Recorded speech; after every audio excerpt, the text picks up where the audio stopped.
غسل سے متعلق کچھ احکام پڑھیں گے، چونکہ ہمارے ابھی طہارت کا ہی باب چل رہا ہے۔ غسل کب فرض ہوتا ہے اور غسل کا طریقہ کیا ہے؟ رسول اللہ صلی اللہ علیہ وسلم نے فرمایا ان اللہ لا یستحیی من الحق، اللہ تعالیٰ حق بات کو بیان کرنے سے حیا نہیں کرتے۔ تو غسل کے جو مسائل ہیں ان میں بھی بعض دفعہ کچھ ایسی باتیں آتی ہیں جو بظاہر حیا کے خلاف ہیں، لیکن علم کی ایک بات ہے، سیکھنے اور سکھانے میں حیا اگر کریں گے تو پھر ظاہر ہے ساری زندگی جاہل ہی رہے گا انسان۔ اور غسل کے مسائل سیکھنا اس لیے ضروری ہے کہ غسل جب فرض ہوتا ہے تو جب تک مکمل غسل نہ ہو آپ کی نماز ادا نہیں ہوتی۔ رسول اللہ صلی اللہ علیہ وسلم نے فرمایا الماء من الماء، حدیث ہے کہ غسل فرض ہوتا ہے خواہش نفس کے ساتھ جسم سے منی خارج ہونے سے۔ مرد پہ غسل کب فرض ہوگا؟ جب اس کے جسم سے شہوت کے ساتھ منی خارج ہو۔ منی بالکل سفید رنگ کی چیز ہے، ایک ہوتی ہے مزی۔ شہوت پیدا ہونے سے اگر کسی کے مرد یا عورت کے صرف رطوبت خارج ہونا شروع ہو گئی، اس سے غسل فرض نہیں ہوتا جب تک مکمل شہوت پوری نہیں ہو جاتی اور مادہ منویہ خارج نہیں ہو جاتا، چاہے احتلام کی صورت میں ہو یا کسی بھی طرح سے ہو۔ مردوں کے ساتھ چونکہ یہ بہت زیادہ ہوتا ہے نائٹ فال کی صورت میں، مردوں پر غسل کی یہ صورت بہت زیادہ فرض ہوتی ہے۔ جیسے ہی بلوغت ہوتی ہے تو احتلام شروع ہو جاتا ہے، ہفتے میں 1 دفعہ 2 دفعہ 3 دفعہ، بعض نوجوانوں کو روزانہ بھی 2 دفعہ ہوتا ہے، جبکہ خواتین میں یہ والے غسل کی صورت بہت ہی کم ہوتی ہے کہ ان کو نائٹ فال ہو یا اس طرح سے غسل فرض ہو۔ ہزاروں میں کسی ایک عورت کے ساتھ ایسا ہوتا ہے۔ ایک صورت تو یہ ہے غسل فرض ہونے کی۔ دوسری صورت کیا ہے کہ جب انسان اپنی زوجہ کے ساتھ ملاپ کرے اور انٹرکورس ہو جائے، چاہے اس صورت میں ڈسچارج دونوں میں سے کوئی ہو یا نہ ہو، لیکن دونوں پہ غسل فرض ہو جائے گا، مرد پہ بھی اور عورت پہ بھی۔ یہ تو مردوں کے غسل کے فرض ہونے کا۔ مردوں کے غسل میں ایک چیز یہ بھی ہے کہ اگر آپ نے رات کو نیند کی اور صبح آپ اٹھے اور آپ نے کپڑوں پہ نشان دیکھا، اب آپ کو یہ پتہ نہیں چل رہا کہ یہ منی کا نشان ہے یا مزی کا ہے، تو بھی آپ پر غسل کرنا فرض ہے۔ یہی سمجھا جائے گا کہ یہ آپ خواب میں ڈسچارج ہوئے۔ عورت پر جو غسل فرض ہوتا ہے ایک اور صورت میں ہوتا ہے کہ جب خواتین کو ایام آنا بند ہو جاتے ہیں، حیض یا نفاس سے جب پاک ہو جائیں تو بھی ان پہ غسل فرض ہے۔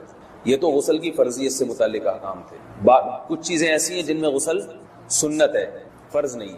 جمعہ کے دن غسل کرنا، رسول اللہ صلی اللہ علیہ وسلم نے بہت زیادہ تاکید۔ سنت کی 2 قسمیں ہیں، سنت مؤکدہ اور سنت غیر مؤکدہ۔ مؤکدہ وہ ہوتی ہیں کہ جن کو چھوڑنے کا اگر کوئی معمول بنا لے تو گناہ کا خطرہ ہے اور ایسا شخص قابل ملامت ہے، اسے شریعت ملامت کرتی ہے، برا بھلا کہتی ہے۔ تو غسل سنت مؤکدہ ہے، ہفتے میں 1 مرتبہ، چاہے جمعے کے دن ہو یا کسی بھی دن ہو۔ جو مسلمان ہفتے میں 1 دفعہ بھی نہیں نہاتا، وہ کتنا ہی نیٹ کلین ہو، مگر شریعت کی نظر میں وہ قابل ملامت ہے، اسے تانے دینے چاہیے کہ شرم نہیں آتی ہو مسلمان مگر رہتے ہو بھنگیوں اور چماروں کی طرح۔ ملامت تو اسی کو کہتے ہیں۔ اس کی دلیل رسول اللہ صلی اللہ علیہ وسلم نے فرمایا، صحیح حدیث ہے، حق علی کل مسلم ان یغتسل کل اسبوع مرۃ، کہ ہر مسلمان پر لازم ہے کہ وہ ہفتے میں کم از کم 1 مرتبہ غسل کرے۔ ہر مسلمان پر لازم ہے، چاہے اس پہ غسل فرض نہ بھی ہو۔ اور کس دن بہتر ہے؟ جمعہ کے دن۔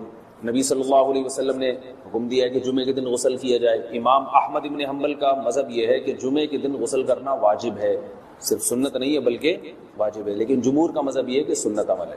غیر مسلم جب اسلام قبول کرتا ہے تو اس وقت بھی اس کے لیے غسل کرنا سنت ہے۔ جب ہم مردے کو نہلاتے ہیں تو جو مردے کو نہلائے اس کے لیے بھی خود غسل کرنا افضل ہے، سنت عمل ہے۔ عید کے دن غسل کرنا سنت عمل ہے۔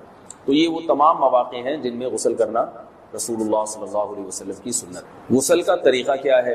غسل میں 3 چیزیں فرض ہیں، منہ بھر کے قلی کرنا، ناک میں پانی ڈالنا کہ ناک کی جو نرم جگہ ہے یہ اچھی طرح تر ہو جائے، اور پورے جسم پہ 1 مرتبہ پانی بہا دینا کہ جسم میں بال کے برابر جگہ بھی خشک نہ رہے۔ یہ تو ہے فرض، یعنی یہ کام کسی نے کسی بھی طرح سے کر لیا تو غسل ادا ہو جائے گا، چاہے اس کی نیت غسل کی تھی یا نہیں تھی۔ کوئی آدمی چلتا ہوا جا رہا ہے، پھسل کے تالاب میں گر گیا، پورے غوطے کھا کے باہر نکلا، کلی کر لے اور ناک میں پانی ڈال لے تو غسل اس کا ادا ہو جائے گا۔ البتہ چونکہ نیت نہیں تھی لہذا غسل کا ثواب نہیں ملے گا، ثواب نیت کے بغیر نہیں ملتا انسان۔ دلائل اس کے الگ موضوع ہے کہ اس کی دلیل کیا ہے کہ بغیر نیت کے بھی غسل ہو جاتا ہے، لیکن میں نے بتایا دلائل کا سیشن نہیں ہے، اس میں پھر بات لمبی ہو جائے گی۔ تو یہ تو ہے فرض، پورے جسم پہ پانی بہانا، کلی اور ناک میں پانی۔ سنت طریقہ کیا ہے؟ رسول اللہ صلی اللہ علیہ وسلم غسل کیسے کرتے تھے؟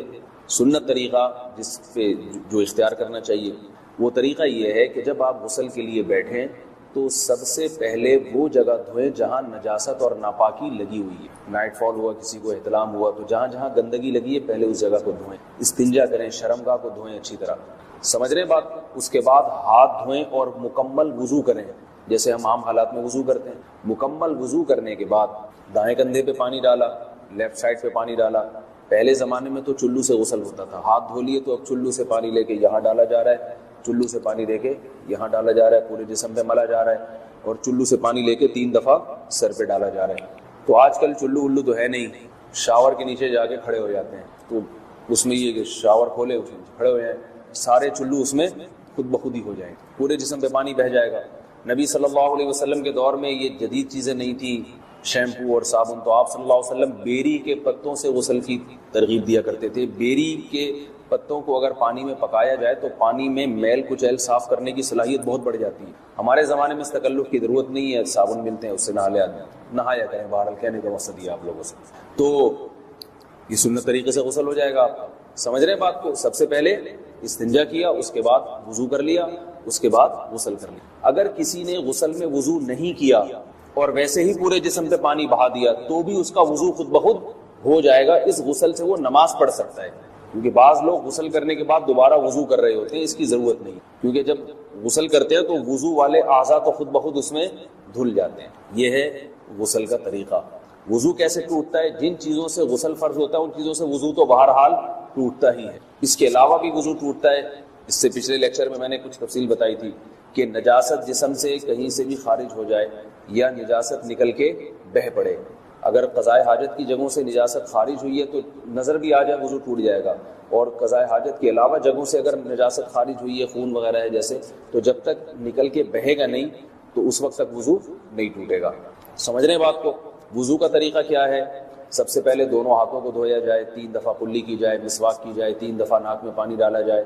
پھر پورے چہرے کو, پیشانی, یہ جو ہے جہاں سے پیشانی ہماری شروع ہو رہی ہے اور تھوڑی کے نیچے, تھوڑی جہاں ختم ہو رہی ہے, اور ایک کان کی لو سے دوسرے کان کی لو تک 4 اعضاء ہیں وضو میں دھونا فرض ہیں. 1 چہرہ, نمبر 2 بازو, نمبر 3 سر کا مسا, چوتھائی سر, اور نمبر 4 پاؤں کو دھونا. اس کی دلیل قرآن مجید کی مشہور آیت ہے فَاغْسِلُوا وُجُوهَكُمْ وَأَيْدِيَكُمْ إِلَى الْمَرَافِقِ. اللہ فرماتے ہیں ایمان والو, جب نماز کا ارادہ ہو تو اپنے چہروں کو اور اپنے ہاتھوں کو دھو, سر کا مسا کرو اور پاؤں کو ٹخنوں سمیت دھو. دھونے کا حکم ہے قرآن مجید. البتہ سر کے بارے میں یہ نہیں ہے پورے سر کا مسا کرو, بلکہ آ رہا ہے وَامْسَحُوا بِرُؤُوسِكُمْ. با کا لفظ ہے, با آتی ہے تبعیض کے لیے کہ سر کے بعض حصے کا مسا. اب بعض حصے کا قرآن حدیث میں کہیں تذکرہ نہیں ہے, تو اس میں فقہاء کرام کے اجتہادات ہیں. امام شافعی فرماتے ہیں تھوڑا سا بھی ٹچ کر لیا سر کو ہو جائے گا. امام ابو حنیفہ فرماتے ہیں نہیں, کم از کم 1/4 کا ہونا ضروری ہے. سب کے اپنے اپنے دلائل ہیں, ان دلائل میں نہیں جاتا. فقہ حنفی کو جو فالو کرنے والے ہیں تو ان کو چاہیے کم از کم 1/4 سر کا مسا. یہ فرض ہونے کے لیے ضروری, مگر سنت کیا ہے؟ پورے سر کا مسا. نبی صلی اللہ علیہ وسلم دونوں ہاتھوں کو بھگو کے پورے سر کا مسا کرتے تھے ایسے. سمجھ رہے بات کو؟ اور مسا کے جو یہ ٹیکنیکل طریقے ہیں کہ آپ یوں پہلے انگلی بنائیں, پھر یوں لے کر جائیں, پھر یوں گھما کے لائیں, پھر یوں, یہ ٹیکنیکل طریقے حدیث سے ثابت نہیں. مسا کا طریقہ کیا ہے؟ بھیگا ہوا ہاتھ لے کے ایسے پورے سر سے ہو گیا. پھر حدیث میں یہ بھی ہے کہ یوں لے جاؤ, اور یہ بھی ہے کہ 2 واپس بھی لے کر آؤ, دونوں طرح سے ثابت. تو ایسے بھی کر سکتے ہیں کہ یوں لے جائیں, اور ایسے بھی کر سکتے ہیں لے کے جائیں اور پھر واپس بھی لے آئیں, دونوں طریقے جائز ہیں. لیکن کم از کم سنت اتنی ہے کہ پورے سر کا مسا ہونا چاہیے. بعض لوگوں کو شو مارنے کا شوق ہوتا ہے, اگر وہ واپس لائیں تو بال ان کے خراب ہو جاتے ہیں, کہتے ہیں یار یہ پھر مسئلہ خراب ہو جائے گا, تو پھر ایسے لوگ صرف یوں ہی لے جائیں کافی ہے. افضل تو یہ کہ یوں بھی لے یوں بھی لے جائیں, دونوں طرح سے صحیح ہے. بہرحال دونوں حدیث سے ثابت ہیں. سمجھ رہے بات کو؟ اور یہاں ایک اہم مسئلہ بتا دوں, قرآن مجید نے پاؤں کو دھونے کا حکم دیا ہے, پاؤں پہ مسا کرنے کا حکم نہیں دیا. اور حدیث میں خفین پر مسا کرنے کا حکم ہے. تو قرآن اور حدیث کو فقہا نے جمع کیا ہے, لہذا وہ موزے جن میں آسانی سے پاؤں دھوئے جا سکتے ہیں ان میں چاروں ائمہ کے نزدیک پاؤں پہ مسا کرنا جائز نہیں. سعودی عرب میں جو بعض سلفی حضرات اور یہاں ہمارے ہاں بھی اہل حدیث حضرات نے عام موزوں پر بھی جو مسا کی ایک روایت ڈال دی ہے, اسلاف میں, تابعین, تبع تابعین میں اور چاروں ائمہ کے مذاہب میں اس کا ثبوت نہیں ملتا. اگر اسلاف میں کوئی قائل بھی ہے تو ایک شاذ قول, اکا دکا قول ملتا ہے, ورنہ یہ ائمہ اربعہ کے مذہب کے خلاف ہے. اور جو احادیث جو نقل ہوتی ہیں صحیح سند کے ساتھ ان کے بھی خلاف اور قرآن کی آیت کے بھی خلاف ہے. اس لیے کسی نے عام ساکس پہ اگر مسا کر لیا, جو عام طور پہ آفس پہن کے جاتے ہیں لوگ, اس میں تو پاؤں آپ اگر ساکس کو پانی کے نیچے رکھیں پورا پاؤں دھل جائے گا آرام سے. تو وہاں کیا ہو رہا ہے کہ قرآن مجید کے حکم کی مخالفت لازم آ رہی ہے, آپ پاؤں دھو نہیں رہے. تو اس لیے ہم یہ سمجھتے ہیں کہ اس صورت میں نماز ادا نہیں ہوئی. سعودی عرب میں بعض سلفی حضرات نماز پڑھاتے ہیں, وہ ایسے ہی کرتے ہیں کہ عام ساکس پہ مسح کر کے نماز پڑھا لیتے ہیں. تو فتویٰ اسی پر ہے کہ ان کی اگر کسی کو یقین ہے کہ اس نے عام ساکس پہ مسح کر کے نماز پڑھائی ہے تو اس کے پیچھے نماز ادا نہیں ہوگی, کیونکہ قرآن کے مطابق اس کا وضو ہوا ہی نہیں. صدیوں تک کوئی بھی اس قول کا قائل نہیں رہا ہے کہ عام ساکس پہ بھی مسح ہو جاتا ہے. یہ ابن تیمیہ رحمہ اللہ تعالیٰ 7ویں صدی میں اس کے قائل تھے, اور تابعین میں اکا دکا قول ملتے ہیں اس کے, لیکن شاذ قول ہیں, مرجوح قول ہیں, جن پر امت نے فتویٰ نہیں دیا. اور اب سعودی عرب میں بعض سلفی حضرات اس کے قائل ہیں. ہمارے ہاں اہل حدیث حضرات بھی چونکہ اکثر سعودی عرب کے سلفی حضرات ہی کو فالو کرتے ہیں, تو انہوں نے بھی وہیں سے یہ فتویٰ لیا ہے. لیکن ائمہ اربعہ کے مذہب میں اور دلائل کے لحاظ سے دیکھا جائے تو یہ مذہب کمزور ہے. قرآن نے پاؤں کو دھونے کا حکم دیا, آپ دھوئیں گے پاؤں جب تک دھونا ممکن ہے. چمڑے کے موزے ہیں ان کو دھونا ممکن نہیں اتارے بغیر, لہذا ان موزوں کے اوپر مسح ہو جائے گا. تو اس سے قرآن پر بھی عمل ہو جائے گا اور حدیث پر بھی عمل ہو جائے گا. اس لیے ائمہ اربعہ نے جو قرآن و حدیث کو سمجھ کے جو فیصلہ کیا ہے اس پہ چلنا ہمارے لیے زیادہ مفید ہے بنسبت آج کل کے جو علماء ہیں ان کی اپنی ذاتی آراء پر. اس لیے یہ بھی ایک وضو سے متعلق اہم مسئلہ تھا. سمجھ رہے ہیں؟ باقی تو ماشاءاللہ وضو کرنا سب کو آتا ہی ہے. یہ وضو کا طریقہ سن لیں ذرا ایک دفعہ. وضو تو سب کو ہی کرنا آتا ہے, لیکن جو صحیح پراپر سنت طریقہ ہے نا اس سے لوگ وضو نہیں کرتے. نماز کا طریقہ تو بڑا لمبا ہے, اب وہ تو پوری کر کے دکھانا پڑے گا نا, تو وہ پھر کسی اور وقت انشاءاللہ. وضو میں جو ہے نا لوگ کیا کرتے ہیں, تو کیا ہوا, وضو کا جو طریقہ ہے نا لوگ کیا کرتے ہیں عجیب, نارملی تو سب صحیح کر رہے ہوتے ہیں لیکن جو صحیح سنت طریقہ اس کو فالو نہیں کرتے. طریقہ یہ کہ آپ نے ہاتھ دھونے کے بعد بائیں ہاتھ سے نلکا کھولا, سیدھے ہاتھ میں کیا لیا, پانی لے کے نلکے کو فوراً کیا کر دیا, چلو میں پانی لے کے.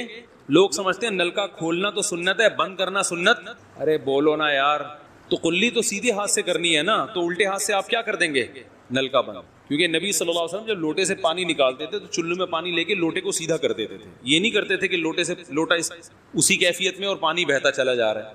تو آپ نے نلکے کو لیفٹ ہاتھ سے کھولا اور چلو میں پانی لیا اور فوراً نلکے کو کیا کر دیا, بہت زور سے بھی بند نہ کریں, اس کا واشر خراب ہو جاتا ہے, بس آرام سے بند کر دیا. کیونکہ وہمی ہوں گے نا, وہ یوں کر کے کرتے رہیں گے, نلکے توڑ دیتے ہیں کہ بھئی ایک قطرہ بھی ضائع ہو گیا تو قیامت کے دن کہیں جہنم میں نہ پھینک دیں ہمیں, اس لیے پورے کوئی نمی بھی نہ آئے, تو تھوڑا سا بند کر دیں, ایک آدھ قطرہ ٹپکنے سے کچھ نہیں ہوتا. یہ لیا آپ نے, منہ میں قلی کی, مسواک کی, مسواک نہیں ہے تو انگلی سے دانت صاف کیے, غرارہ بھی کیا اگر روزہ نہیں ہے, ٹھیک ہے. پھر نلکا کھولا, پھر بند کیا, پھر قلی, اس طرح. پھر نلکا کھول کے دائیں ہاتھ میں پانی لیا, ناک میں نرم حصے تک پانی پہنچا کے اچھی طرح ناک کو صاف. نلکا پہلے وہ ویسے ہی بند ہو چکا ہے, اب ناک کو اچھی طرح صاف کریں, سامنے والے کا خیال کریں. آئی بات سمجھ, سامنے تو یہ نہیں ہوتا, وہ ہوتا ہے سامنے, اس کا زیادہ خیال کرنا پڑتا ہے کیونکہ بس زیادہ تفصیل میں نہیں جاتا ہوں. تو چھوٹی انگلی سے اچھی طرح ناک کو صاف کیا, اس کی رطوبتیں نکالی, ٹھیک ہے. پھر نلکا کھولا, دوبارہ پانی لیا, پھر اسی طرح ناک میں بولو بھائی ڈالا, اور نلکا اسی وقت جب چلو میں پانی بھر گیا نلکا اسی وقت کیا کر دیا. اللہ نے 2 ہاتھ اسی لیے دیے ہیں کہ اس سے نلکا بند کیا جائے اور اس سے کیا کیا جائے, کھولا جائے. تو پھر یوں کیا, پھر 3 دفعہ, 6 چلو پانی خرچ ہوا نا, چلو اس کو کہتے ہیں, 6 چلو پانی خرچ ہو گیا. پھر آپ نے کیا کیا, نلکا کھولا لیفٹ ہاتھ سے, جو اصل طریقہ ہے وہ تو یہ ہے, سیدھے ہاتھ میں پانی لے کے نلکا بند کیا اور سیدھے ہاتھ سے پانی پیشانی پہ ڈال کے دونوں ہاتھوں سے پھیلا لیا. 3 دفعہ اس طرح کیا. اس پہ عمل نہیں ہوتا تو پھر اتنا کر لو کہ دونوں ہاتھوں پہ کیا لے لو, نلکا کھول کے پانی لے کے پیشانی پہ ڈالو اور فوراً نلکا کیا کر دو, بند کر دو, اور پھر ہاتھوں سے اچھی طرح اس کو ملو. سمجھ میں نہیں آ رہی بات؟ تو یہ عمل کتنی دفعہ کیا, نلکا ہر دفعہ میں بند ہو رہا ہے. ہمارے یہاں جس ٹائم پہ نلکا کھلتا ہے تو جب تک وضو مکمل نہیں ہو جاتا بند ہونے کا نام نہیں لیتا. 3 دفعہ آپ نے منہ اچھی طرح دھو لیا, داڑھی ہے تو اس میں کیا کر لیا, بڑی داڑھی ہے, میری داڑھی ایسی, میں تو چلو سے پوری داڑھی دھو لیتا ہوں, چھوٹی سی داڑھی ہے, تو داڑھی میں خلال کر لیا آپ نے. اس کے بعد آپ نے بازو کیسے دھونے ہیں, بازو دھونے کا بھی یہ طریقہ ہے. لیفٹ ہاتھ سے چلو میں پانی لیا, جب سیدھے ہاتھ میں پانی آئے گا تو یوں کیا. قرآن میں کیا ہے کہ قمتم للصلاۃ فاغسلوا وجوہکم وایدیکم الی المرافق, اپنے ہاتھوں کو کوہنیوں تک دھو. پتہ ہے دھونے کا عمل ہاتھ سے شروع ہوگا, ختم کہاں ہوگا, پانی یوں نہیں بہانا, اس طرح بہانا ہے پانی, یہاں سے یوں جائے. اور اس میں فائدہ یہ ہوتا ہے کہ بالوں کا جو رخ ہے نا نیچے کی طرف ہوتا ہے, جب پانی اپوزٹ سائڈ میں جاتا ہے تو اسکن اچھی طرح گیلی ہو جاتی ہے, سمجھ رہے ہو. تو آپ نے یوں لیا اور ہاتھ سے اچھی طرح ملا اس کو.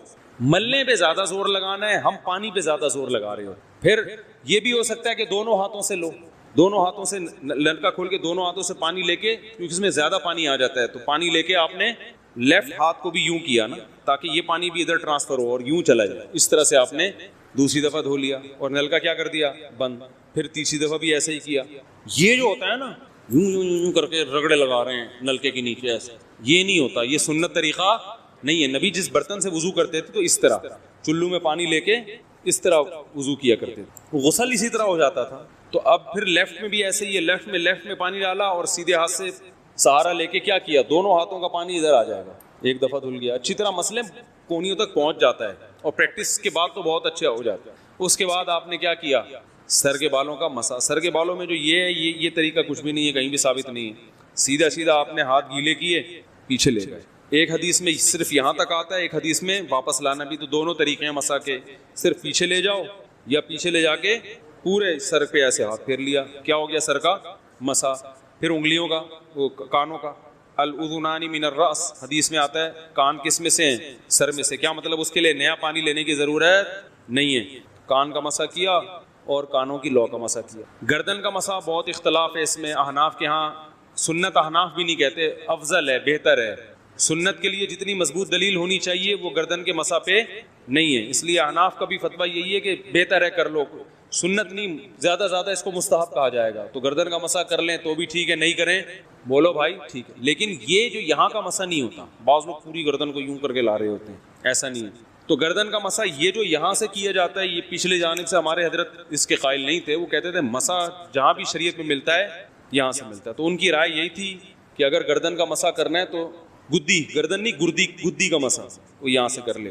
لیکن یہ کوئی نہ سنت موقدہ ہے نہ کوئی زیادہ تاکید ہے اس کی, کوئی کرے ٹھیک ہے, نہیں کرے تو بھی ٹھیک. تو اس کے بعد اس لیے کہ بہت سے لوگ اس کے قائل نہیں ہیں تو ان سے بحث نہ کریں, ٹھیک ہے نا. بہت سے لوگ نہیں کرتے گردن کا مسا, بہت سے علماء فقہا اس کے قائل نہیں ہیں. اس کے بعد آپ نے پاؤں دھونا ہے. تو پاؤں میں بھی یہ کہ قرآن نے کیا کہا کہ الل الکعبین, انگلیوں سے شروع ہوگا اور ٹخنوں تک پانی جائے گا. تو انگلیاں رکھیں نلکے کے نیچے اور لیفٹ ہاتھ سے اس کو اچھی طرح کیا کریں, دھوئیں اور انگلیوں کا خلال بھی کریں. بہت چند سیکنڈ میں ہو جاتا ہے یہ کام. اور پھر نلکا بند کر دیں. پھر دوسرا پاؤں سیدھے ہاتھ سے نلکا کھولا, سیدھا ہاتھ نلکے پہ رکھیں اور الٹے ہاتھ سے پاؤں دھوتے رہیں. جیسے ہی دھل جائے تو میرا خیال ہے ایک مگا پانی بمشکل استعمال ہوتا ہے. ایک مگا جو ہوتا ہے نا نہانے والا. لیکن آج اگر جو لوگ وضو کر رہے ہیں نا, ان کا پانی اگر آپ دیکھ لو تو بالٹیوں کی بالٹیاں خرچ کر رہے ہوتے ہیں, اور معذرت کے ساتھ کم بختوں کا وضو پھر بھی نہیں ہوتا. پھر بھی ان کو شک ہوتا ہے کہیں کوئی جگہ خشک نہ رہ گئی. تو وہمی نہ بنے, اس طریقے سے وضو کریں, یہ سنت طریقہ ہے. اور قرآن میں بیان بھی یہی کیا کہ یہاں سے شروع کرو یہاں تک لے کے جاؤ. کافی زیادہ ہو گیا. چھوٹے بچوں کا اور بڑوں کا لحاظ, یعنی تھوک اور ناک وغیرہ کپڑوں میں بدن پر لگ جائے تو پاک ہوتے ہیں, نہ پاک ہوتے ہیں. اگر نماز پڑھنے بلی اگر پاؤں چاٹنا شروع کر دے تو پاک رہے گا, بلی کا جھوٹا پاک ہے. ریح نکلنے کے باوجود نماز جاری رکھنا. کیا ریح خارج ہونے کی صورت میں شرمندگی سے بچنے کے لیے نماز جاری رکھی جا سکتی ہے؟ محمد عبداللہ: نہیں جی, نماز جاری نہیں رکھی جا سکتی, کیونکہ بغیر وضو آپ کو یا کہ نماز کی صورت بنا رہے ہیں. یہ نماز کے ساتھ بہت زیادہ ایک قسم کی توہین ہے, یہ بالکل جائز نہیں ہے. البتہ یہ ضرور ہے کہ آپ جب صف توڑ کے نکلیں تو ناک پہ ہاتھ رکھ لیں ایسے کر کے, تو تاکہ یہ وہم ہو کہ شاید نقصیر پھوٹی ہے, اس وجہ سے یہ شخص نماز صف توڑ کے جا رہا ہے. لیکن یہ کہ وہاں آپ کھڑے نہیں رہ سکتے. وضو جن چیزوں سے ٹوٹتا ہے, منصور صاحب انڈیا سے, وضو کتنی چیزوں سے ٹوٹتا ہے؟ او بھائی, یہ تو آپ نے پورا مطالعہ پاکستان کا پورا سوال پوچھ لیا ہے. وضو بہت ساری چیزوں سے ٹوٹتا ہے. پیشاب کے راستے سے پیشاب کا قطرہ نکل جائے, منی نکل جائے, مزی نکل جائے, کوئی بھی گندگی پیشاب کے راستے سے نکلے گی اس سے وضو ٹوٹے گا. قضائے حاجت کرنے سے وضو ٹوٹتا ہے. ہوا خارج ہو جائے اس سے وضو ٹوٹتا ہے. خون نکل کے اپنی جگہ سے بہہ جائے, اگر خون نکلا اور اپنی جگہ پر ہی پر ہے, وہاں سے ہٹا نہیں ہے, تو وضو نہیں ٹوٹتا. لیکن خون نکل کے اپنی یعنی زخم والی جگہ سے سرایت کر کے دوسری جگہ پہ چلا جائے تو بھی وضو ٹوٹ جاتا ہے. اسی طرح پیپ اگر زخم سے نکلی اور اپنی جگہ پر ہی ہے تو وضو نہیں ٹوٹتا, لیکن اپنی جگہ سے سرک گئی اور ایسی جگہ پہنچ گئی جہاں زخم نہیں ہے تو بھی وضو ٹوٹ جاتا ہے. پٹی اگر آپ نے باندھی بھی ہے زخم کے اوپر تو پٹی کے اوپر جتنا بھی خون بہے گا اس سے وضو نہیں ٹوٹے گا, لیکن پٹی سے صاف جگہ پہ اگر وہ چلا جائے گا تو وضو ٹوٹ جائے گا. یعنی خون نکل کے بہہ جائے گا یا پیپ نکل کے بہہ جائے گی تو وضو ٹوٹے گا. اسی طرح زوجہ سے ہم بستری کرنے سے بھی وضو ٹوٹ جاتا ہے. اور بس یہ چیزیں ہیں جن سے وضو ٹوٹتا ہے. نسوار رکھنے سے وضو کا حکم. کیا نسوار منہ میں رکھنے سے وضو ٹوٹ جاتا ہے؟ اسلم نذیر سعودی عرب سے. اسلم بھائی، نسوار، پان، گٹکا اچھی چیزیں نہیں ہیں، منہ میں رکھنے کی چیزیں نہیں ہیں، تھو تھو کرنے کی چیزیں ہیں. لیکن بہرحال اگر کوئی منہ میں نسوار رکھ لے تو اس سے وضو نہیں ٹوٹتا. البتہ نماز سے پہلے اچھی طرح کلی کریں تاکہ اسمیل نہ آئے، کیونکہ نبی صلی اللہ علیہ وسلم نے کچے پیاز کی اسمیل کو برداشت نہیں کیا. تو نسوار اور یہ جو گٹکے مٹکے ہوتے ہیں ان کی تو اور زیادہ گندی بو. ہمارے حضرت فرمایا کرتے تھے یہ جو خواتین کہتی ہیں نا چہرے کا پردہ نہیں ہے، تو کہتے ہیں آنکھوں کا بھی پردہ ہے. آنکھوں کا بھی پردہ ہے، کیونکہ اٹریکشن ہے ہی آنکھوں میں. اٹریکشن کس میں ہے؟ بہت سے لوگ آنکھیں دیکھ کے گھر تک پہنچ جاتے ہیں، بعد میں جب باقی چہرے پہ نظر پڑتی ہے اسی اسپیڈ سے واپس آتے ہیں، اسی اسپیڈ سے واپس آتے ہیں. تو اٹریکشن تو ہے ہی آنکھوں میں. آنکھیں نہ ہو تو چہرے کا کوئی حسن ہوگا؟ میں اکثر ایک واقعہ سناتا ہوں نا، بہت پرانا ہو گیا، دوبارہ جلدی سے پارسل کر دیتا ہوں. یہ اس پہ کیا عورت کو اپنی آنکھوں کا بھی پردہ کرنا چاہیے. وہ ہمارے ایک دوست تھے، کراچی سے جا رہے تھے لاہور یا سرگودا کہیں جا رہے ہوں گے، تو انہوں نے واقعہ سنایا اپنے کسی دوست کا. وہ دوست بھی مولوی صاحب، اللہ تعالیٰ مغفرت فرمائے ان مولوی صاحب کی، ابھی زندہ ہیں ویسے وہ تو، لیکن احتیاطاً اللہ پہلے ہی مغفرت کر دے جو انہوں نے بیچاروں سے حرکت ہوئی. تو کہتے ہیں میرے سامنے ایک خاتون بیٹھی ہوئی ہیں نقاب پہن کے، آنکھیں کھلی ہوئی، ان کی آنکھیں کھلی ہوئی تھی. تو وہ خود اپنا واقعہ ہمارے دوست کو، اور پھر دوست مجھے سنا رہے کہ یار وہ غلطی ہو گئی نا. انہوں نے پھر بتا دیا کہ یار میں بھی کس چکر میں پھنس گیا تھا. کہہ رہے میں سامنے بیٹھا ہوا ہوں ٹرین میں اور وہ سامنے آنکھیں کھلی ہوئی ہیں. تو کہہ رہے وہ آنکھیں ایسی اٹریکٹیو تھیں، مجھے دل میں میرے طبیعت مائل ہوئی تو میں خدمتیں کر رہا ہوں. میں نے بتایا تھا نا جب بھی کوئی حج میں آپ جاؤ، عمرے پہ آپ جاؤ یا کہیں بھی سفر میں جاؤ تو خوبصورت عورت کی سب خدمت کرتے ہیں. کوئی خوبصورت انٹی آ جائے نا کہیں بھی، سارے مل جل کے اس کی خدمت کرتے ہیں. مردوں کی ایک ٹھڑک ہے، یہ ٹھڑک ہوتی ہے آدمیوں. تو اب وہ کہتے ہیں میں اس کی خدمت شروع کر دی، پانی لے کر آؤں آپ کے لیے، کھانا لے کر آؤں، بار بار پوچھ رہا ہوں. کہتے ہیں اب اتنی میں نے خدمت کی نا، اتنی خدمت، میرا خیال ہے اپنی ماں کی کر لیتے نا تو شاید بخشے ہو جاتے ہیں. اتنی خدمت کی. کہتے ہیں جب لاہور یا سرگودا قریب آنے والا تھا تو میں نے ان سے پوچھا کہ اب تھوڑا بے تکلف ہو گیا نا، میں نے کہا اب تھوڑا سا لائن مارتے ہیں، فری ہونے کی کوشش کرتے ہیں، پیغام بھیجتے ہیں. کوئی نکاح وکاح کا بھیجنے کا ارادہ ہوگا ان کا کہ چلو یار. تو اتنی خدمت کی. وہ خاتون بھی بڑی خوش کہ ماشاء اللہ یار. لوگ بلا وجہ کہتے ہیں مولوی ایسے مولوی ویسے، اتنی خدمت گزار مولانا. وہ مولوی تھے نہیں، یعنی داڑھی واڑی تھی ان کی. مولوی ہوتے بھی تو بھائی غلطی ہر ایک انسان، ہر ایک سے ہو سکتی ہے نا. مولوی کا مطلب یہ تھوڑی ہے کہ وہ کیا مطلب ہے پھر میں بعد میں خیر. تو کہتے ہیں کہ میں نے کیا کیا، میں نے ان سے پوچھ لیا کہ آپ لاہور میں کس سے ملنے جا رہی ہیں. یہ دیکھنا بھی چاہ رہے تھے نا کہ میرڈ بھی ہے یا نہیں، ایسا نہ وہ شادی شدہ نکلے تو ساری خدمت ضائع ہو جائے. کہہ رہے میں نے پوچھا کہ آپ کہاں جا رہی ہیں. اس نے کہا میرے نواسے کی شادی ہے، اس سلسلے میں لاہور جا رہی ہوں. پتہ چلا کسی کی نانی ہے یہ. تو میں نے کہا دت تمہارے کی یار، میں بلا وجہ کسی کی نانی کی خدمت میں لگا ہوں. کہہ رہے اس وقت سے، اس کے بعد سے میرے جذبات ہی خدمت کے ختم ہو گئے. تو یہ فتنہ کہاں سے آیا؟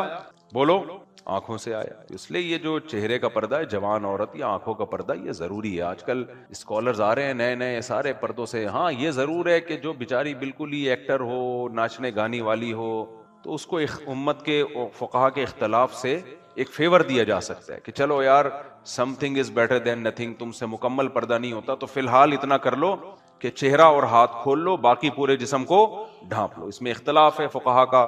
اس اختلاف کا یہاں فیور دیا جا سکتا ہے، لیکن راجح قول جو دلیل کے لحاظ سے مضبوط قول ہے وہ یہی قول ہے کہ عورت سر سے پاؤں تک پوری باڈی کو ڈھانپے. مجھے یاد ہے ہم جب مدرسے میں نا، وہ ہمارے مدرسے میں قریب میں ایک ہوٹل تھا، چرسیوں کا ہوٹل تھا، اللہ تعالیٰ معاف فرمائے. ہمیں پابندی تھی وہاں جا کے چائے پینے پر، لیکن جو مزہ وہاں جا کے چائے پینے پہ آتا ہے نا وہ اب تک کہیں آیا ہی نہیں. دو وجہ سے، ایک تو چرسیوں کا ہوٹل تھا، دوسرا پابندی تھی. تو جس کام پہ پابندی ہوتی ہے اس میں ویسے ہی زیادہ مزہ آتا ہے. تو ہم آنکھ بچا کے نکلا کرتے تھے اور چپکے چپکے چائے گرم گرم نا اس میں پرش میں ڈالی اور ایسے پی کے نکل لیے. تو وہاں میں بیٹھا ہوا تھا اپنے ایک دوست کے ساتھ، ہم لوگ دونوں نکلے. وہ لڑکا مدرسے میں طالب علم نہیں تھا، ملازمت کرتا تھا، جیسے مدرسے میں ملازمین بھی ہوتے ہیں نا. اس وقت تو لڑکا تھا، پورا آدمی بن چکا ہے. تو ایک خاتون گزری، اس کے کہیں کلائی کھلی ہوئی ہوگی، تو کہیں کلائی، اس کی صرف کلائی کھلی ہوئی تھی، یعنی پورے برقعے میں ڈھکی ہوئی ہے، کلائی کھل گئی. اور وہ کلائی میں پتہ نہیں اس نے کوئی اپنی کلائی کے لیے یوں کیا ہوگا. وہ لڑکے کی جو حالت ہوئی ہے, وہ جو ٹھرکی میرے ساتھ, اب اس کو یاد نہیں ہوگا یہ واقعہ, اس لیے غیبت میں نہیں آتی یہ چیز. اس کی جو حالت ہوئی ہے, مجھے کہہ رہا ہے میرے تو ہاتھ پہ نظر پڑی ہے ایسا لہراتا ہوا. اس نے پھر جو نقشہ کھینچا, میں نے کہا مجھے کیوں خراب کر رہا ہے, نظر تیری پڑی ہے, مجھے کیوں خراب کر رہا ہے. کہہ رہا یار ایسا اس کا یہ ہاتھ ہے, تو میں تو وہ دماغ میں نا اس کے بیٹھ گئی وہ. تو یہ اتنی چیزوں سے عشق سوار ہو جاتے ہیں, اتنی چیزوں سے پاگل ہو جاتے ہیں لوگ. اس لیے اللہ تعالیٰ نے عورت کو حکم دیا سر سے لے کے پاؤں تک اپنی باڈی کو چھپائے, وہ چھپائے اپنے آپ کو, فتنہ نہ ہو. اب یہ یونیورسٹیوں میں خودکشیوں کے واقعات ہو رہے ہیں نا, ان میں اکثر واقعات ناکام عشق کے ہوتے ہیں. آپ ہسپتالوں میں جاؤ, جتنے لڑکے لڑکیاں, زیادہ تر خودکشیاں جوان لوگ کرتے ہیں, بوڑھے لوگ نہیں کرتے. آپ چلے جاؤ, حالانکہ مسائل جوانوں کے ساتھ زیادہ ہوتے ہیں یا بوڑھوں کے ساتھ ہوتے, لیکن خودکشی کا ریشو بوڑھوں میں کم ہے, جوانوں میں زیادہ ہے. اور جوان جو کر رہے ہوتے ہیں نا, ان میں بھی بے روزگاری کی وجہ سے خودکشی کرنے والے 1%. سمجھ رہے ہو, جاب لیس ہو گئے, یہ مسئلے ہو گئے, فلانے مسئلے, 1%. 99% جو لڑکے اور لڑکیوں میں خودکشی ہے وہ ناکام محبت, ناکام عشق. اور یہ عشق کیوں پیدا ہوا؟ بد نظری سے. کیوں بھائی, جب آپ کو اللہ نے حکم دے دیا قل للمؤمنین یغضوا من ابصارہم, کہ مومنین سے کہہ دیں اپنی نگاہوں کو جھکائیں, تو جھکانا سیکھیں نا بھائی, کیوں نظر اٹھا رہے ہیں؟ اور یہ جو عمر ہے نا 13 سال سے لے کے 25, 26, 27, 28, 30 سال تک کی عمر, اس میں تو نظر کی حفاظت انتہائی زیادہ ضروری ہے. 30 سال کے بعد تھوڑا انسان کی ٹھڑک کم ہونا شروع ہوتی ہے, اگر شادی شدہ ہو. شادی شدہ نہیں تو وہ بھی کم نہیں ہوگی. یہ جو عمر ہے تو بہت ڈینجرس عمر ہے, بہت, یہ عشق معاشقے کی عمر ہے. 30 سال کے بعد عشق نہیں ہوتا. اگر کوئی کہہ رہا ہے نا 40 سال کا مجھے عشق ہو گیا, یہ شو مار رہا ہے. کیا کر رہا ہے یہ شو مار رہا ہے. 40 سال 50 سال کے بعد عشق نہیں ہوتا, محبت ہوتی ہے, عشق مش نہیں ہوتے. عشق معاشقے یہ 13 سال جب آپ کا جو ٹیسٹوسٹیرون لیول ہے وہ انتہائی ابل رہا ہوتا ہے, وہ جو ہارمونز ہے نا 16 سال میں یہ ڈاکٹر کہتے ہیں انتہائی پیک پر ہوتے ہیں. یہ جو شہوت ہے نا انسان کی, جو ٹیسٹوسٹیرون, جو مردانہ ہارمونز ہیں, جو ریسرچ ہے وہ یہ کہ 16 سال میں یہ انتہائی پیک پر ہوتے ہیں. اور ہماری گورنمنٹ کیا قانون بنا رہی ہے, 16 سال میں شادی الاؤ نہیں ہے. پاگل کے بچے, یہ سالے نہ شریعت کو مانتے ہیں نہ میڈیکل سائنس کو مانتے ہیں. خیر, پھر ٹاپک چینج ہو گیا, بات کو جلدی سے سمیٹ کے میں ختم کرتا ہوں. تو میں یہ عرض کر رہا تھا کہ یہ جو خودکشیوں کے واقعات ہو رہے ہیں نا, یہ نظر کی حفاظت. تو حکومت نے تو, یونیورسٹیاں تو کو ایجوکیشن ہی ہے, قانون بنتے رہیں گے. مجھے اور آپ کو اپنی جان پہ خود ترس کھانا چاہیے. وہ کیا ہے؟ نظر کی حفاظت. تو نوجوانوں کو چاہیے نظر کی حفاظت کرو میرے بھائی. تو معاشقی عشق شروع کہاں سے ہوتا ہے؟ نظر سے. آنکھیں, پھر اس کے بعد دل. حدیث سے یہ بات ثابت ہے, نبی صلی اللہ علیہ وسلم نے فرمایا آنکھیں بھی زنا کرتی ہیں, کان بھی زنا کرتے ہیں, زبان بھی زنا کرتی ہے. تو اس زنا سے اپنے آپ کو بچاؤ گے تو بڑے زنا سے بچے رہو گے. اور یہ آسان ہے, نظر جھکا لینے میں کم تکلیف ہوتی ہے, نظر اٹھا لینا اس کے بعد تکلیفیں ہی تکلیفیں. اب وہ جو ٹرین میں جا رہے تھے, خدمتیں کر کر کے آدھے ہو گئے وہ بیچارے, شروع میں ہی نظر جھکا کے رکھتے تو یہ نوبت آتی, آخر میں جو ان کو جھٹکا لگا ہوگا ان کا دل چاہ رہا ہوگا ٹرین سے چھلانگ مار کے باہر گر جاؤں گا. اس سے بہتر وہ تھوڑی تکلیف تھی کہ نظر اٹھاتے ہی نہیں, فری نہ ہوتے اس سے. اگر نظر غیر اختیاری پڑ گئی تھی, تھوڑی دیر کی تکلیف ہوتی ہے, وہ ختم ہو جاتی ہے. تو بد نظری کرنے والا تو اپنا بیڑا غرق کر رہا ہوتا ہے. تو خیر, تو میں نے بیان جلدی سے میں ختم کرتا ہوں جہاں سے شروع کیا تھا. تو اللہ تعالیٰ نے اتنی نعمتیں دی, اتنی نعمتیں دی, فرمایا وَهَدَيْنَاهُ النَّجْدَيْنِ. ہاں میں کہہ رہا تھا کہ اشکال ہوتا ہے بھائی, یہ نعمتیں تو شیر اور گدھے کو بھی ملی, آنکھیں ان کے پاس بھی ہیں, زبان ان کے پاس بھی ہے. وہ نعمتوں سے تو جانور بھی لطف اندوز ہوتے ہیں نا. گائے بھوکی ہو, آپ کھانا ڈالو, ایسے نوالے بھر بھر کے کھاتی ہے. تو آگے اللہ نے فرمایا ہدیناہ النجدین. اللہ فرماتے ہیں یہ ساری نعمتیں تو جانور کو بھی ملی ہیں, لیکن ایک نعمت تمہیں ملی ہے, جانور کو نہیں ملی. جانور کو میں نے یہ نہیں بتایا کہ شکر کیسے ادا کرنا ہے, تمہارا رب کون ہے, اچھا کیا ہے, برا کیا ہے, یہ صلاحیت میں نے تمہارے اندر رکھی ہے. وہدیناہ النجدین, تمہارے اندر یہ صلاحیت ہے کہ تمہیں یہ پہچان, تمہارا ضمیر ملامت کرتا ہے غلط کام کرتے ہوئے, اور اچھا کام کرتے ہوئے تمہارا ضمیر تمہاری حوصلہ افزائی کرتا ہے. تو اس ضمیر سے فائدہ اٹھا کے اپنے رب کو پہچانو, سوچو کس نے یہ آنکھیں دی ہیں, اس کا شکر ادا کرو. جانور کے پاس یہ سوچنے کی طاقت نہیں ہے. دیکھو بلیاں بچے دیتی ہیں, کتنا پالتی ہیں بچوں کو محنت سے. بچے بڑے ہو کر اپنی اماں کو پوچھتے ہیں؟ نہیں پوچھتے, کیونکہ ان کے اندر یہ شکر کا مادہ ہے ہی نہیں. آزمائش ہی نہیں ہے نا ان کی, شکر کا مادہ ہی نہیں ہے, تبھی وہ برے بھی نہیں ہیں. لیکن انسان اپنی ماں کو پوچھتا ہے, جو پوچھتا ہے وہ نیک کہلاتا ہے, جو بھول جاتا ہے وہ برا کہلاتا ہے. جو اپنے باپ کو پوچھتا ہے نیک کہلاتا ہے, بھول جاتا ہے ناشکرا کہلاتا ہے. تو اللہ کہتے ہیں پھر اللہ کے بارے میں یہ قانون کیوں نہیں ہے؟ اللہ نے اتنی نعمتیں دی ہیں تو اس کو یاد کیوں نہیں کرتے؟ سوچتے کیوں نہیں ہو کہ اس کی نعمتوں کے سمندر میں ہم ڈوبے ہوئے ہیں, وہ ہم سے کیا چاہتا ہے, کن باتوں سے وہ خوش ہوتا ہے, کن باتوں سے وہ ناراض ہوتا ہے. تو اللہ کے بارے میں کیوں نہیں سوچتے؟ تو اس لیے کیوں نہیں سوچتا؟ اس لیے نہیں سوچتا کہ اس کو پتا ہے جب میں سوچوں گا تو پھنسوں گا. آپ کو پتا ہے کہ دیکھو ایک آدمی نے, آپ ہوٹل پہ گئے, کسی نے آپ کو چائے پلائی تھی, آج آپ کا نمبر تھا, اب آپ مان لو گے کہ اس نے مجھے چائے پلائی ہے تو آپ کو اس کو پلانی پڑے گی کہ نہیں پلانی پڑے گی؟ تو آسان طریقہ یہ آپ بھول جاؤ کہ اس نے مجھے پلائی ہے, تو اس سے آپ کے پیسے کیا ہو جائیں گے؟ بچ جائیں. تو ایسے موقع پہ انسان کہتا ہے کیڑی چائے. وہ میں نے نہیں سنا تھا لطیفہ, ایک آدمی دریا میں ڈوب رہا تھا, کسی نے کہا کہ بھائی تو منت مان لے کہ جیسے ہی اللہ نے مجھے دریا سے نکالا تو میں اللہ کے نام پہ 2 دیگیں صدقہ کروں گا. وہ کنجوس آدمی تھا, اس نے کہا میں کوئی منت نہیں مان رہا, میں بچ جاؤں گا. جب یقین ہو گیا نا اب تو ڈوب ہی رہا ہوں, تو اس نے منت مانی, اے اللہ تو نے اگر مجھے اس دریا کی موجوں سے نکال دیا تو 2 دیگیں تیرے نام پہ صدقے میں دوں گا. ایک لہر آئی اٹھا کے باہر. اب ناشکر آدمی کیا کرتا ہے, جیسے ہی باہر آیا کہتے ہیں کیڑی دیگ, کیڑی دیگ. دوسری لہر نے اٹھا کے واپس اندر. جیسے ہی اندر گیا بول رہا بھائی میں پوچھنا چاہ رہا تھا میٹھے چاول کی یا نمکین, فوراً بیان کیا کر دیا؟ چینج. تو کافر بھی یہی کرتا ہے. وہ اگر مان لے گا کہ اللہ نے آنکھیں دی ہیں, اللہ نے کان دی ہیں, اللہ نے زبان دی ہے, تو زنا کرے گا, وہ ہے شراب پیے گا, ماں باپ کو اولڈ ہاؤس میں جمع کرائے گا, رشتے توڑے گا, نماز ضائع کرے گا, زکات سے بھاگے گا, سارے حکام کو فالو کرے گا کہ نہیں کرے گا؟ کافر نے بڑا بہترین راستہ نکالا, کیڑا اللہ. کون اللہ؟ کون محمد صلی اللہ علیہ وسلم؟ کون پیغمبر؟ کیڑا قرآن, کیڑی تورات, کیڑی انجیل, کیڑی حدیث, کون صحابہ؟ او بھائی ان ہی الا حیاتنا الدنیا نموت و نحیا, بس یہ دنیا کی زندگی ہے, ہم آٹومیٹیکلی پیدا ہوتے ہیں اور آٹومیٹیکلی مر کے مٹی ہو کے ختم. کمبختو آٹومیٹیکلی ایک روبوٹ پیدا نہیں ہو سکتا. انسان کیسے پیدا ہو گیا؟ ایک آنکھ آٹومیٹیکلی نہیں بن سکتی. کیسا آٹومیٹیکلی ہے کہ پیدا ہوتا ہی ماں کی چھاتیوں میں دودھ آ گیا؟ یہ آٹومیٹک کوئی ایسی مشین آج تک آپ نے دیکھی؟ اور اگر کوئی آٹو پہ کوئی مشین ہو تو وہ بھی انسان نے فٹ کی ہوئی ہوتی ہے, خود بخود نہیں ہوتی. ایسی آٹو مشین یار, آٹو مشینیں ہوتی ہیں نا, خود ہی کام, خودکار مشینیں جسے اردو میں کہتے ہیں, خودکار مشینیں, تو وہ بھی انسانوں نے بنائی ہوتی ہیں. وہاں تو کوئی بھی نہیں کہتا یہ روبوٹ خود بخود بن گیا, یہ سائیکل خود بخود بن گئی, یہ کیل خود بخود دیوار میں ٹھک گئی, یہ گھڑی خود بخود بن گئی.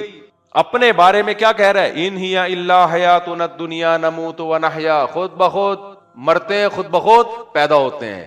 یہ وہی بات ہے کیڑی دیکھ, سمجھ میں آ رہی ہے بات؟ کیڑی دیکھ. تو اس کو تو اسی وقت لہر آ کے اندر کر دیا تھا, لیکن دنیا میں ایسا نہیں ہوتا کافر کے ساتھ. اللہ کہتے ہیں لا تحسبن اللہ غافلا عما يعمل الظالمون, ایسا نہیں ہوگا لہر آ کے دوبارہ اندر لے جائے گی. ٹھیک ہے تو انکار کر دے, کیڑی دیکھ, کیڑا اللہ, کیڑا قرآن, کیڑی کتاب, انکار کر دے, لیکن غافل نہیں سمجھنا مجھے. سب کچھ میں نے بنایا, میں نے نعمتیں دی ہیں, تو ایک دن میں نے رکھا ہے جس میں میں تجھ سے حساب لوں گا. ایک کافر کا حساب ہوگا, ایک مسلمان کا حساب ہوگا. کافر کا حساب ہی ہوگا تو نے خدا کو مانا کیوں نہیں, پیغمبروں پر ایمان کیوں نہیں لایا, اور میرے اور آپ کا حساب ہوگا ایمان لا کے عمل کیوں نہیں کیا. ایمان جب لائے تھے تو میں نے قرآن میں الحمد سے لے کے والناس تک کتنی جگہ کہا کہ جو مجھ پر ایمان رکھتے ہیں وہ نماز قائم کرتے ہیں, نماز ضائع نہیں کرتے. تو کیوں فجر میں سوتا رہتا تھا, ضائع کیوں کرتا تھا تو؟ کیوں نظر کی حفاظت نہیں کرتا تھا؟ اور اگر تجھ سے گناہ ہوتا تھا توبہ کیوں نہیں کرتا تھا؟ جو بد نظری کے گناہ ہے نا, اگر نہیں چھوٹ رہے تو بھائی چھوڑنے کی کوشش کرو, جرمانہ رکھو اپنے اوپر, کوئی سزا تو رکھو نا اپنے اوپر, کم تو ہو. کوئی گناہ لت پڑ گئی ہے تو کوشش تو کرو نا, کوشش بھی نہیں کر رہے, راضی ہو گئے بس کوئی بات نہیں بھائی مجھے تو عادت ہو گئی ہے, کرتا رہے پھر بیٹھ گئے. تو اللہ نے تو کہہ دیا تمتعوا فإن مصيركم إلى النار, اڑاؤ مزے, آنا کدھر ہے, چھوڑوں گا نہیں میں. تو اس لیے ہمارا بھی حساب ہے میرے بھائی. ہاں یہ ضرور ہے کہ مسلمان جب بدعمالی کرتا ہے تو سزا بھگتنے کے بعد نکل آئے گا جہنم سے. اسی چکر میں مسلمان بدعمالیاں کر رہے ہیں کہ ہم چونکہ مسلمان ہیں, ایمان کی برکت سے ایک دن بخشائے جائیں گے. مجھے ایک بات بتاؤ, جیل میں بھی 10 سال 15 سال سزا ہوتی ہے جرم کے بعد, تو بندہ نکل ہی آتا ہے نا. تو اس امید پہ کہ میں 10 سال جیل کاٹ کے نکل آؤں گا, کوئی جرم کرتا ہے؟ جو جرم کرتے ہیں نا وہ تو اس امید پہ کرتے ہیں ہم پکڑے ہی نہیں جائیں گے. اگر ان کو پہلے سے پتا ہو نا پکڑے جائیں گے 10 سال جیل ہو جائے گی, کوئی بھی نہ کرے جرم. 10 سال کے بعد جب نکلنے پر انسان جرم سے بچتا ہے تو وہاں ہزاروں سال, لاکھوں سال, کتنے سال ہمیں نہیں پتا, اور آگ میں پڑے رہنے سے انسان نہ ڈرے اور جرم پہ جرم کرتا چلا جائے, توبہ کی کوشش نہ کرے, اپنی اصلاح کی کوشش نہ کرے. جن سے گناہ نہیں چھوٹ رہے, کچھ لوگ کہتے ہیں ہمیں عادت پڑ گئی ہے. بھائی تبلیغ میں نکلو 4 مہینے کے لیے, عادت چھوٹ جائے گی. نہ وہاں آپ کو چرس پینے کو ملے گی, نہ وہاں کوئی فحش فلمیں دیکھنے کا موقع ملے گا آپ کو, نہ وہاں کوئی اور غلط کاری کا موقع ملے گا آپ کو. 4 مہینے میں انسان کا بچہ بنے گا کہ نہیں بنے گا؟ لوگ کہتے ہیں اتنا ٹائم کیسے نکالیں؟ تو ٹھیک ہے بھائی, کوئی آپ کو بول دے 4 مہینے کے لیے چلا جا تو 4 لاکھ روپے تجھے ملیں گے, نکلے گا ٹائم کہ نہیں نکلے گا؟ بولتے کیوں نہیں؟ فوراً سے ابا راضی نہیں بھی ہو تو چپتو بھی جائے گا, ابا 4 لاکھ روپے لے کر آؤں گا, ٹائم ملے نہ ملے میں نے جانا ہے. تو دنیا کے لیے ٹائم ہے, بات یہ کہ ہمارے دلوں میں اللہ کے حکام کی حیثیت کیا ہو گئی ہے, ختم. تو بعض لوگ کہتے ہیں ہم 4 مہینے کے لیے گئے, گناہ چھوٹ گیا, واپس آئے تو پھر گناہ شروع ہو گیا ہم سے. بھائی چلو 4 مہینے تو چھوٹا رہا نا, کیا خیال ہے؟ تو دوبارہ چلے جاؤ, توبہ کرو, جرمانہ رکھو اپنے اوپر. اللہ نے نا امید تھوڑی کیا کہ جس سے گناہ ہو گیا تو بس اٹھا کے پھینک دوں گا اس کو میں جہنم میں. مہلت بھی تو دے رہا ہے نا, وہ مہلت اس لیے دے رہا ہے کہ میں تجھے سنبھلنے کا موقع دے رہا ہوں, کوشش تو کر, کوشش ہی کا تو موقع دے رہا ہے. کوشش بھی نہ کرے اور اسی جرم پہ ڈٹا بھی رہے اور پھر امیدیں لگا کے بیٹھے کہ میں بخشایا جاؤں گا. تو پھر قرآن میں تو اللہ نے کہا ہے کہ ان الذین یکسبون الاثم سیجزون بما کانوا یقترفون. اللہ کہتے ہیں جو گناہ کر رہے ہیں ان قریب بدلہ ملے گا تمہیں. اللہ ہم سب کو بچا کے رکھے, اللہ کہہ رہے ہیں بدلہ ملے گا تمہیں. تو اس لیے میرے بھائی عقل مندی کی بات یہی ہے کہ ہم اپنی حیثیت پہچانے. ہاں تو میں یہ بات بیان یہاں سے شروع کیا تھا, انسان اپنی حیثیت بھول جاتا ہے کہ میں بھیک میں سب کچھ ملا ہوا ہے, وہ کہ وہ سب میرا اپنا ہے. تو جب اپنا ہے تو پھر اللہ نے اس کو آر دلائی ہے. قرآن میں اللہ نے بتایا انا خلقناہم مما یعلمون, تم پانی کا ایک منی کا قطرہ تھے غلیظ, باقی اس میں سب چیزیں تمہیں گفٹ میں دی ہے, میں نے آنکھ لگا دی اس میں, ورنہ تمہاری اوقات کیا ہے؟ پانی کا ایک ناپاک قطرہ جو جسم سے نکلے تو اتنا گندا ہے کہ غسل فرض ہو جاتا ہے. سمجھ رہے ہو کہ نہیں؟ ناپاک ہو جاتا ہے انسان, غسل فرض ہو جاتا ہے. اس غلیظ پانی سے میں نے تمہیں بنایا, حیض کے خون سے اور غلیظ پانی کے ملاپ سے تمہیں بنایا ہے. یہ تمہاری اوقات ہے. باقی سارا جو ڈسٹیمپر اور فنیشنگ اور ڈینٹنگ پینٹنگ کا کام ہوا ہے نا, یہ تو میں نے کیا ہے, جس کی وجہ سے لوگ کہہ رہے ہیں جمشید صاحب ہیں ان سے ملیے, یہ غفار صاحب ہیں ان سے ملیے, یہ 18 گریڈ کے آفیسر ہے, یہ 19 گریڈ کے آفیسر ہے, ان کی 4 ہیں, ان کو ایک بھی نہیں مل رہی. حالانکہ جس کو نہیں مل رہی وہ زیادہ خوش قسمت ہے, تیری ہو جائیں گی تو پتہ چلے گا. اللہ معاف فرمائے, میں نے مذاق میں ایسی بات کی, میرے گھر والے بھی بیان سنتے ہیں. تو خیر, تو اس لیے اللہ نے انسان کو اوقات یاد دلائی ہے کہ ہم نے تمہیں پانی سے بنایا ہے بھائی, یہ غلیظ پانی سے, حیض کے خون سے ہم نے تمہیں بنایا. یہ تمہاری اوریجنل اوقات ہے. اصل میں تم کیا تھے؟ یہ تھے. باقی ساری چیزیں ہم نے تمہیں گفٹ میں دی ہیں.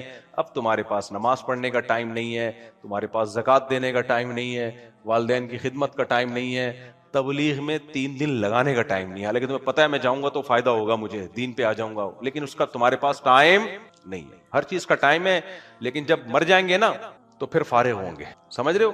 لوگ کہتے ہیں نا ٹائم پاس کرنے کے لیے میں یہ سب کچھ الٹے کام کرتا ہوں, تو مردوں کو جا کے دیکھ لو, سب کا ٹائم پاس ہوا تھا تو وہاں پہنچے تھے. تو ٹائم سب کا پاس ہو رہا ہے. خوش قسمت وہ ہے جس کا اچھے کاموں میں پاس ہو جائے, بد قسمت وہ ہے جس کا برے کاموں میں پاس ہو. اللہ ہم سب کو عمل کی توفیق